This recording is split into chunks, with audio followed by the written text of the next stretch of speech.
Wake up and move. Justin Arnold back here again at Flex MP, bringing another Movement Monday. And I'm bringing a video that you might have seen videos like this. You might think you're doing the kettlebell swing right. Who knows? I see day after day people doing them wrong on Instagram videos, when I've popped into some gyms here and there. So I'm gonna show you some examples you can use from beginner to even advancing at kettlebell swings. So we're gonna go over the basics. I'm gonna show you some beginner ways to do it to make sure you're doing it correctly, because quality over quantity every day, and then even some advanced versions, because this is a movement again. And if you've seen videos like this, trust me, this is going to probably be a little bit different than what you're used to seeing, because so many is just like, hey, here's how you do kettlebell swings. Well, I'm gonna show you, hey, here's how you do kettlebell swings, but hey, here's how you can advance it. Hey, here's how you can digress it. So we're gonna show you a few variations. Again, kettlebell swing is such a great movement for everybody, a nice ballistic power movement for the glutes, for the hips, the core, and even the whole body if you're doing it correctly. So that's on today's Movement Monday.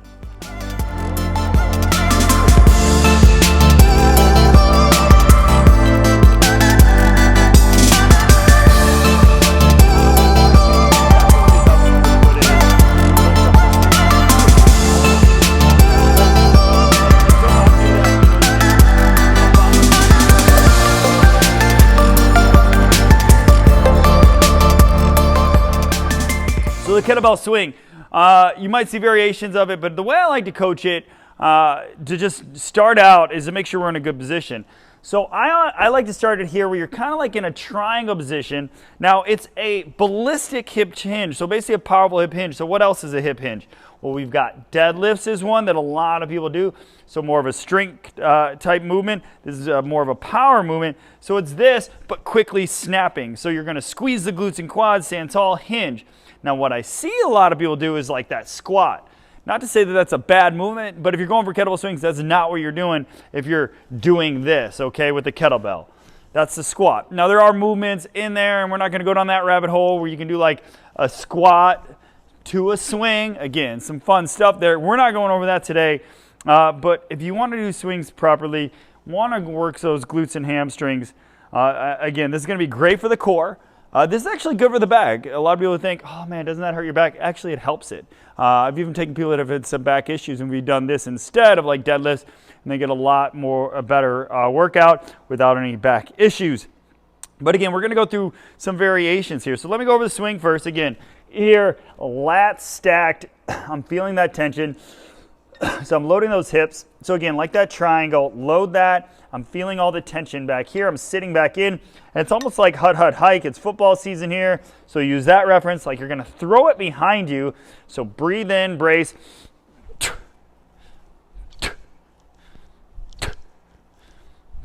And if you listen to my breathing, inhale back, exhale forward. Excuse me. And I'm squeezing my quads and glutes, creating a lot of tension, bracing my core. And just a typical regular Russian swing is about chest level, eye level. Excuse me. It's not COVID. I just drank a bunch of water before this because I wanted to be well hydrated with all the talking. Let's move on. So what are some examples you could do if you don't feel you're there yet? And the best way to know, yeah, you could have a friend, but you want to actually videotape. Oh, one other thing I forgot. Another thing I see done wrong besides the squat thing, head like that. We want that neutral spine. I always say just follow the kettlebell. Wherever the kettlebell is going, have your eyes follow that. So one is I've done is where I've just put the kettlebell back here, locking those lats, and you're just pushing the butt against it. And that gets used to the motion. Man, excuse me. But I actually like one that's going to actually use the muscles that activate it. So I'll actually put a kettlebell here, and you might need to go a little bit lighter, lock in those lats, and just push back into it. Just like that. Still come up quick, go back, quick, snap, snap. And this, I find, without thinking as much, your body will naturally do what it needs to do, which is that hinge position instead of that squat position.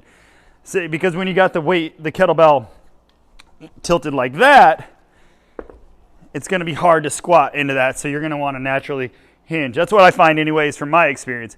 So there's two variations to digress, and again, let's go through this. Just get used to doing that movement. I know it seems a little maybe inappropriate, but that's what you're doing here. So, no jokes, all jokes aside, I actually find a lot of men struggle with this position. That's on you boys. So anyways, we're going to do that. And then if you want to make this up, well, one that I like to do is called an overhead or American swing. You might see it in CrossFit. Some people say, oh, that's a bad way to do it. I don't think so. It's kind of like mimicking a snatch, so it's good for the back and shoulders.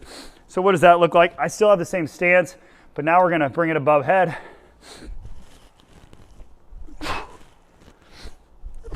Again, snap. And that's just some. I could probably show you a dozen more different ways to incorporate this kettlebell swings and other things, squat cleans, fun stuff like that. But we're just showing you that. So there's 4 that I went over today, just the regular swing, 2 options if you're not sure if you're doing those correctly, and then another option if you're like looking for something else other than the swing to do. And there you go with that overhead motion. That can be really metabolic.